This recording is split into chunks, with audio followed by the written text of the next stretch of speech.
So first up, let's talk about this new move that has been undertaken by the Gujarat police, which has now operationalized what they have called as anti-radicalization cells or ARCs across districts and police commissionerates in the state. Now, the police, which have also issued a detailed set of standard operating procedures, or the SOPs, saying that these cells are meant to identify, to prevent and to counter radicalization or extremism while balancing intelligence gathering with community engagement. Now, this move, which has also triggered political controversy with the opposition accusing the government of religious profiling.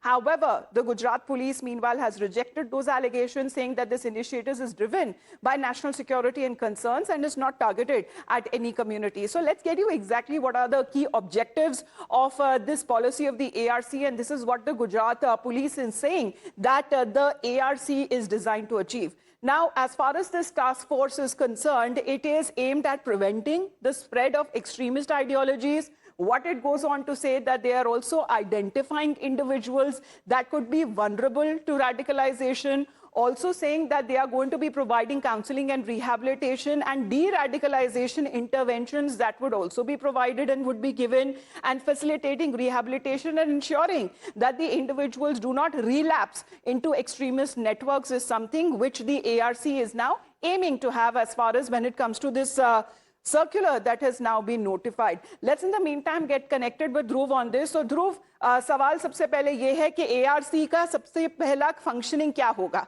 क्योंकि बताया जा रहा है यहाँ पर local police units, prison authorities, special operation groups और इसमें state intelligence bureau सारे अफसर मिलकर काम करेंगे।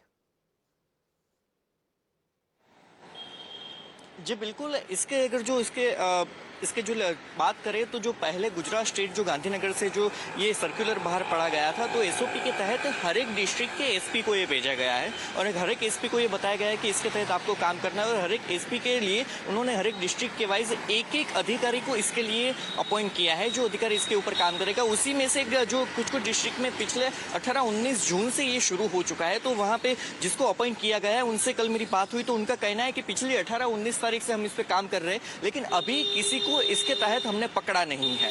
क्योंकि अभी क्या है कि अभी जिसके ऊपर हम निगरानी रख रहे हैं, लेकिन इसकी प्रोसेस थोड़ी सी लंबी है। अगर किसी को हम आइडेंटिफाई करते हैं तो आइडेंटिफाई करके ही उसके ऊपर लोकल एसओजी, स्टेट आईबी और नेशनल आईबी तीनों मिलकर अगर इसको लगता है कि इसके ऊपर ये पूरा रेडिकलाइजेशन के लिए है तो ही हम उसको अरेस्ट कर सकते हैं। तो इसके लिए ऊपर अभी काम चालू है और अभी इसके तहत किसी को अरेस्ट नहीं किया है, लेकिन पूरे स्टेट में ये प्रोसेस शुरू हो चुकी है। जी, so what is now been said that this entire framework is made around intended to identify warning signs and intervene before individuals become involved in criminal or terrorist activities. ध्रुव, आपका बहुत बहुत धन्यवाद हमारे साथ जुड़ने के लिए. Let's talk about as far as the political controversy to this aspect. But the Gujarat government's decision to operationalize anti-radicalization cells that has now sparked a political row. The opposition parties are now accusing the BJP of promoting religious profiling under the guise of security, and Congress, however, has also been alleging that this move is aimed to identify and target people on the basis of their religion, while there are others in the political atmosphere which has now been saying that this is a stand to vitiate, and also saying that it should be the state police agency that should identify individuals on their basis of their religion or attire, and this is something that they are coming out to question and condemn. देखिए, ये बहुत ही गंभीर और संवेदनशील विषय है। क्या किसी राज्य की इंटेलिजेंस की स्टैंडिंग ऑपरेटिंग प्रोसीजर किसी व्यक्ति के पहनावे, उसके वेशभूषा को आधार बना करके उसको चिन्हित किया जा सकता है? क्या किसी के धार्मिक पहचानों की निशानदेही करके उसे आतंकवादी घोषित किया जा सकता है? ये बहुत महत्वपूर्ण सवाल है, लेकिन दुर्भाग्यपूर्ण ये है कि जो देश के प्रधानमंत्री जी ने एक चुनावी भाषण में कहा, आज उसको एक राज्य की पुलिस फोर्स अपनाने जा रही है। देखिए, मुझे लगता है भारतीय जनता पार्टी की सरकार, ये कोई सरकार नहीं है। भारतीय जनता पार्टी केवल एक राजनीतिक दल नहीं है, बल्कि मुझे लगता है ये देशद्रोही लोग हैं।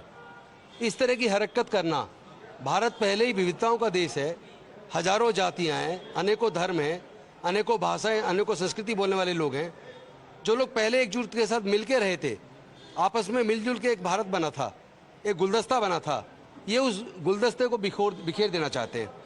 ये जाति और धर्म के नाम पर ही राजनीति करती है बीजेपी। ये इन्होंने धर्म का इस्तेमाल करके सत्ता तो पा ली, लेकिन अब अब ये उस सत्ता पाने के बाद उन्हीं की आस्था की इन्होंने हत्या की है। ये चढ़ावा चोर लोग, विधायक चोर लोग, सांसद चोर लोग, पार्टी चोर लोग अब अगर धर्म के आधार पर ऐसे आइडेंटिफिकेशन करेंगे, उनकी पहचान करेंगे, और क्या जांच एजेंसी इसी काम के लिए बची है? देश के ऊपर हमले होते हैं, वहां जब पुलवामा का आज तक तुमने पता नहीं लगाया कि कौन है, आज तक गिरफ्तार नहीं कर पाए। तो आप कैसे लोग हो? कैसे ऐसे लोग अगर मतलब देश में अगर ऐसे लोगों का शासन होगा तो देश बचेगा कैसे? जो खुद ही मतलब धर्म के नाम पे अगर नफरत फैलाएंगे देश बचेगा कैसे? सवाल ये है।